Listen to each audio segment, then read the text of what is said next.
विधायकजीहरू विभिन्न जिल्लाबाट आउनुभएका जिल्लाका अध्यक्षज्यूहरू र प्रमुख अतिथिको रूपमा उपस्थित हुनुभएका पार्टीका केन्द्रीय अध्यक्ष तथा मध्य प्रदेशको राजधानी जनकपुरमा यो कार्यक्रममा बोलिरहँदा विश्वका 121 करोड हिन्दूहरूको पवित्र स्थल हो। तर आज दुःख लाग्छ दाजुभाइ हो, यही माता सीताको मन्दिरमा बम पट्काउनु पर्छ भन्नेहरूलाई, यही माता सीताको मन्दिर ध्वस्त पार्नु पर्छ भन्ने प्रचण्डलाई मधेसबाट मधेसी जनताले लखेड्न अब आवश्यकता छ। यो कुरा याद गर्नु। आज धर्मको नाममा माताको मन्दिरमा गएर पूजा गर्नुहुन्छ। मलाई अचम्म लाग्छ हेर्दा, ती पुजारीका घाँटी रेटेको, मन्दिरमा पिसाब फेरेको, हिन्दू धर्म मास्नुपर्छ भनेर विदेशीको डलर खाएको, भारतका गल्ली गल्लीमा लुकेर नेपाली आमा दाजुभाइ दिदीबहिनीहरूलाई लडाएर मारेका हत्याराहरूलाई यहाँका माताहरूले आशीर्वाद होइन, यहाँबाट श्राप दिनुपर्छ भन्ने कुरा हामीले यहाँबाट उत्कृष्ट गर्न चाहन्छौँ। अझ मन्दिर धाउने कस्तो बहुरूपिया हेर्नु त। छेपारोले बरु रङ कम फेर्छ, प्रचण्डले रङ बढी फेर्छ। ठक्क आयो माताको मन्दिरमा बस्यो, चट्ट टिका लगाउने, अलि परपट्टि गयो मुख घोट्यो मुखमा, अनि अर्को सेतो टोपी लगाउने। त्यो कस्तो बहुरूपिया। आज पनि भन्छु म, मुसलमान दाजुभाइहरूले जुन आफ्नो मुस्लिम धर्म छ त्यो धर्म यदि कसैले रक्षा गर्छ भने हिन्दूहरूले नै रक्षा गर्छन् भन्ने कुरा नेपालको इतिहासले देखाएको छ। यो देश हिन्दू राष्ट्र भएको बेला राजदरबार हिन्दू, बुद्ध, किराँत र वैदिक सनातनका भगवान विष्णुको अवतार मानेका राजाको दरबार अगाडि आज पनि काठमाडौँको राजा नारायणी अगाडि जामा मस्जिद छ। यो प्रचण्डले बनाएको होइनन्, राजाले बनाइदिएको मन्दिर मस्जिद हो। त्यो भएर हिन्दू राष्ट्रको बेला त्यो भएको हुनाले मेरा दाजुभाइ हो, नभट्किय नचट्किय। आज त थाहा भयो नि, यिनीहरू त भारतको गल्लीमा लुकेर दिल्लीमा पालेर, यो मैले भनेको होइन, भारतका लागि नेपालका लागि भारतीय राजदूत भएका रञ्जित रेले, 8 वर्ष राजदूत भएका रञ्जित रेले, भारतका वरिष्ठ पत्रकार प्रदीप सिंहले भारतीय टेलिभिजन एनडीटीभीमा प्रचण्ड हामीले पालेको पाल्तु कुकुर हो भनेर भनिसक्नु भएको छ। तपाईँहरूको हातमा छ। यदि बेलायतको ओलिभर क्रम्बेल भन्ने हो भने त्यसको फैसला नेपालका 81% हिन्दूहरूले गर्छन्। यादका साथ तपाईँहरूका अगाडि बढ्न चाहन्छु। यदि कम्बोडियाको खिउ सम्फान भन्ने हो भने तपाईँहरूको हातमा छ। हामीले भनेका छौँ, सच्चिनुस्, नवीन सम्झौतामा आउनुस्, राजा सहितको प्रजातन्त्र मान्नुस्, होइन भने नेपाली जनताले यसको फैसला गर्नेछ। म आज कम्बोडियाको उदाहरण दिन्छु मेरा दाजुभाइ हो। यस्तै प्रचण्ड जस्ता, यस्तै उपेन्द्र यादव जस्ता आफ्नै दाजुभाइ मारे हेर्नु त, गौरमा आपसमा लडाएर प्रचण्डका विरुद्धमा हतियार उठाए भने दाजुभाइ मारिए। आज ती दिदीबहिनीहरूको सिउँदो पुछियो, लास्टमा माथि मन्त्री हुँदा त्यही प्रचण्डसँग मिलेर मन्त्री खाए नि। हेर्नुहोस् त, यो कस्तो अचम्म। दाइ भाइ लडाएको छ, दिदीबहिनी लडाएको छ, जात जातमा लडाएको छ।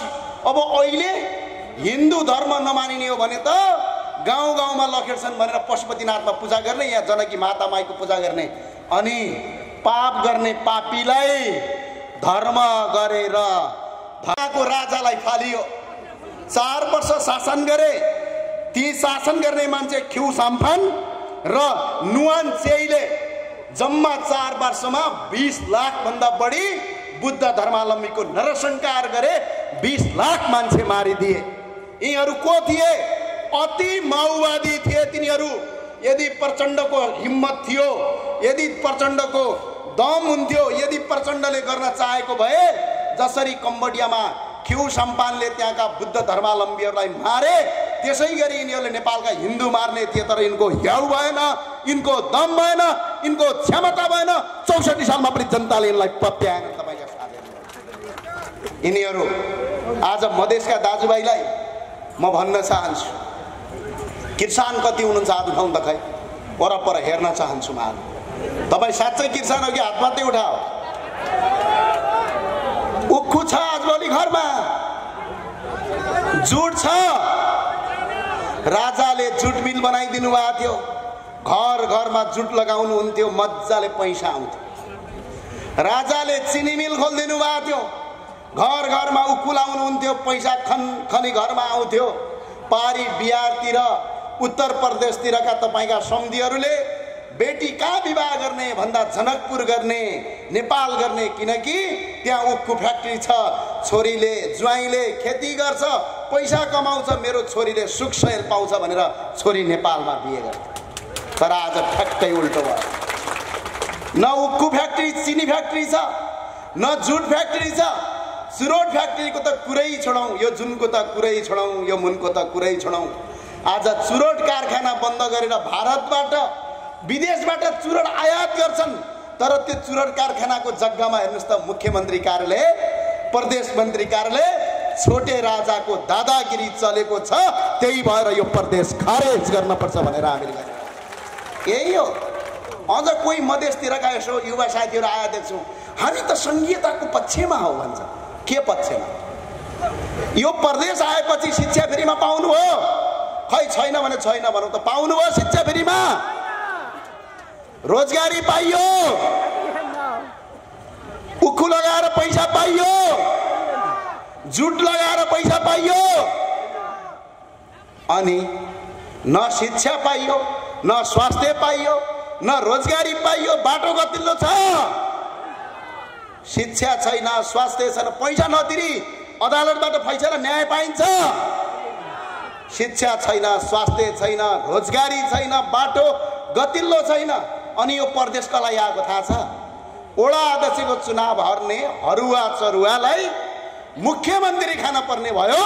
त्यसका लागि आएको, यो नेताका लागि आयो, जनताका लागि आनेलाई खारेज गर्न पर्छ। एक दुई दिन यो मधेसको आन्दोलन भएन भने त हामी त घर घरमा पुरा ल्यान्ड क्रुजर गाडी चढ्ने बनाउँछु भनेर भाषण गरे होइन यिनीहरूले? खै त 8 वर्षदेखि तिमीहरू नै छौ, खै कोही आएको छैन। के अरे मुख्यमन्त्री तिमीहरू छौ, प्रदेशको मन्त्री तिमीहरू छौ। 1 वर्षमा 60 अरब भन्दा बढी पैसा प्रदेशका नाममा आउँछ। त्यो पैसा विकासमा जाँदैन, जम्मै नेताहरूको गाडी चढ्ने, अगुवा पछुवा हिँड्ने, कार्यकर्ता पाल्ने, सांसद पाल्ने हुन्छ।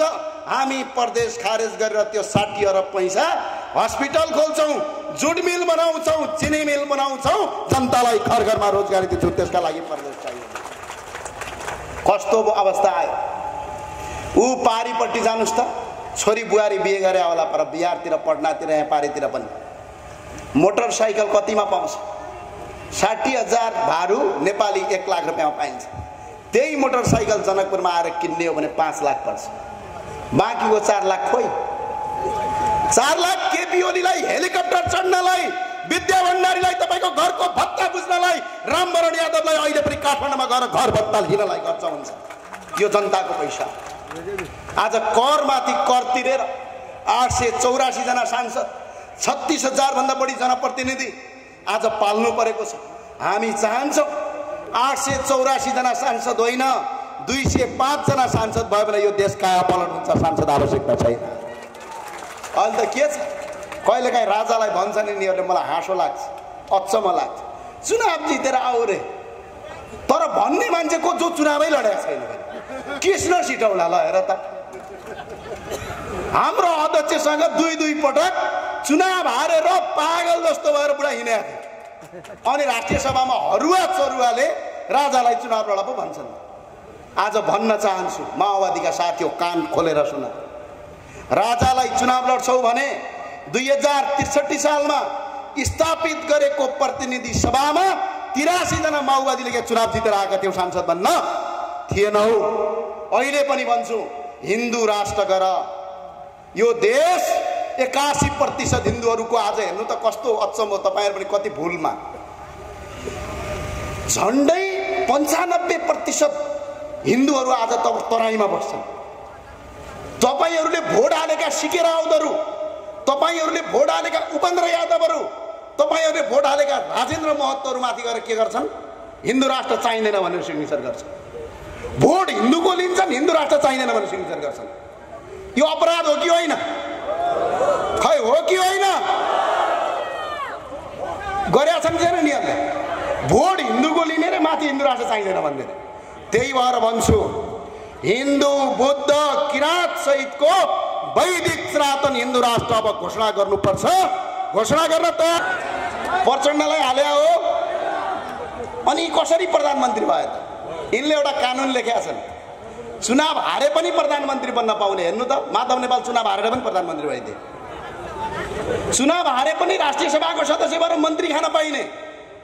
हेर्नु त, अस्तिका अर्थमन्त्री, शिक्षा मन्त्री, गृहमन्त्रीहरू पहिलाका हेर्नु त, चुनावै जितेका छन्। वडा अध्यक्षको चुनाव पनि जितेका छन् र मन्त्री पट्काइरहेछ। अनि जनतालाई गणतन्त्र भन्ने। त्यही भएर यो देशको प्रधानमन्त्री चुन्ने अधिकार जनकपुरका जनताको छ।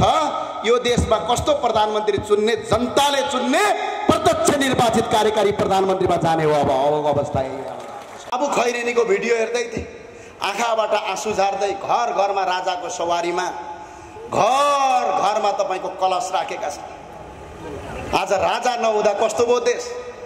इन्डिया जान्छन् प्रचण्ड, हेर्नुस् त अस्ति कस्तो थियो हालत। 4 जना केटा हुन् कि केटी हुन्, मादल बजाउँदै 750 को गलैँचा बिछाउँदै, किच्चा दाँत देखाउँदै मादल बजाउँदै हिँड्या। आरजु देउवा राणा हाम्रो परराष्ट्र मन्त्रीज्यू 11 दिन दिल्लीमा बास बस्नुभयो। केका लागि भने नरेन्द्र मोदीको गेटमा पाले जस्तै। कतिखेर मोदी आउँछन् न भेटौँला भनेर डेरा डालेर बस्नुभयो। हिजो आउनुभयो र के भन्नुभयो? भारतले हाम्रो सरकार नडाल्ने भनिएको छ भनेर उताबाट निम्तो ल्याएर आउनुभयो। यो देश भारत बन्नभन्दा अगाडि नेपाल थियो। श्री 5 बडा महाराज धिराज पृथ्वीनारायण शाहको देवपेट देशमा बनेको हो। तिमीहरू जस्तो कायरको देश होइन, वीर गोर्खालीको देश हो, हिन्दू सम्राटको देश हो। यो यसका साथ तपाईहरुले अगाडि बढ्नुपर्ने आवश्यकता छ। हामी हिजो थियौँ, हाम्रो राजा जाँदा कस्तो हुन्थ्यो? भारतको राष्ट्रपति आएर राजाको गेट खोलिदिन्थ्यो, मान सम्मान हुन्थ्यो, इज्जत हुन्थ्यो, प्रतिष्ठा हुन्थ्यो। अनि तपाईहरु पनि पर ससुराली बिहारतिर जाँदा के भन्थे थाहा छ? आपका नरेश आज दिल्ली आ रहे भन्थे कि भन्दैन थे? अनि तपाईको छाती फुल्थ्यो, पूरा भारतले स्वागत गर्थ्यो। आज हाम्रा प्रधानमन्त्री र राष्ट्रपति गए भने त्यहाँको मन्त्री त के एउटा प्याउसोले पनि भेट्दैन, अनि शिर निहुराएर आउने, अनि एयरपोर्टमा चमझम गरेर अनि भारतले सरकार बचाइदिया छ भन्ने। यही गर्नका लागि गणतन्त्र ल्याएको हो। प्रधानमन्त्री केपी शर्मा ओली पनि आन्दोलन गर्न जाने रे। अब हेर्नु त, म हाँसे हिजो रातभरि, पेट दुखिसक्यो हाँसेर। आफै प्रधानमन्त्री आफै आन्दोलन गर्न जाने रे। ल, आफै सरकारमा चाहिँ आफै आन्दोलन। कसका लागि जाने भने राजावादीका लागि जाने रे। भने त यो देशमा राजा रहेछन् नि, राजा नभइदिए भए किन आन्दोलन नजान्थे यिनीहरू? राजा रहेछन्। अब हेर्न, आन्दोलनमा जाने को जाने? रोजगारी दिए, यिनको कारणले गर्दा जनता खुसी छ, जाँदैन। भ्रष्टाचारी आन्दोलनमा जाने, गिरीबन्धुको पैसा खाने आन्दोलनमा जाने, व्हाइट बडीको घोटाला गर्ने जाने, आज नेपाल आमालाई बेच्ने बेचुवा जाने, देशद्रोही जाने, त्यो आन्दोलनमा नेपालको जनता जाँदैन। यसका साथ तपाईको केका लागि जाने? यिनले रोजगारी दिए, शिक्षा दिए, पानी निशुल्क दिए, बिजुली निशुल्क दिए, बाटो निशुल्क दिए। आज यिनीहरूले कल कारखाना उद्योग बन्द गरेर यो 16 वर्षमा 14,213 वटा लास रातो बाकसमा युवाहरू आज देश आउँदैछ। अहिले म भाषण गर्दैछु, अहिले पनि त्रिभुवन अन्तर्राष्ट्रिय विमानस्थलमा विदेश जाने मान्छेको लाइन छ। 1 वर्षमा 8 लाख भन्दा बढी युवाहरू अर्काको देशमा काम गर्न बाध्य छन्। तराईको जमिन बाँझो छ, न बिउ छ, न मल छ, न पानी छ, न यदि उत्पादन गर्यो भने बजार छ। अझ यिनीहरूलाई बचाउन जानुपर्छ भनेर आन्दोलन गर्न जाने भनेको लुटेर देशद्रोही छोले कार्यकर्ता बाहेक अरू कोही पनि त्यो आन्दोलनमा छान्न। नेपालको राष्ट्रवादी जाने देशमा बाणारासीमा के भयो? महाकुम्भ लाग्यो। 56 करोड मान्छे दर्शन गर्न गए। एकजनाले 50,000 मात्र खर्च गर्यो भने 280 खरब आएछ। मैले अघि हिसाब हानेको नेपालको 17 वर्षको बजेट एक महिनामा कमाए। विश्वका 121 करोड हिन्दूहरू छौँ, त्यसको 10% मान्छे नेपाल आयो भने 12 करोड आउँछ। 12 करोड मान्छेले 50,000 एकजनाले मात्र खर्च गर्यो भने 60 खरब पैसा आउँछ। यो देश हामीले पुरैका पुरै हामीले यो देशलाई अर्थतन्त्रमा बाँच्न सक्छौँ। 60 खरब पैसा आयो भने अनि हाम्रा दाजुभाइ कोदो कुटो खन्न, कोदालो खन्न र बेल्चा हान्नका लागि दुबई र कतार जानुपर्छ। यही देश स्वर्ग हुन्छ। विश्वभरिका हिन्दूहरूलाई बोलाउने देश बनाउँछौँ। 60 करोड बुद्ध धर्मावलम्बी छन्, तिनको 10% आयो भने 6 करोड आउँछन्। ती विश्वभरिका बुद्ध धर्मावलम्बीलाई नेपाल आउने बनाउँछौँ। किराँतीहरूलाई नेपाल आउने बनाउँछौँ। प्रदेश खारेज गरेर हस्पिटल र यहाँको उद्योग कलकारखाना खोल्छौँ। यस्ता यी छोटे राजा बडे राजा सबलाई खारेज गर्छौँ। संसारकै सबभन्दा पवित्र वैदिक सनातन सहितको हिन्दू राष्ट्र घोषणा गर्छौँ। यसका लागि हामी तपाईँहरूको साथमा छौँ।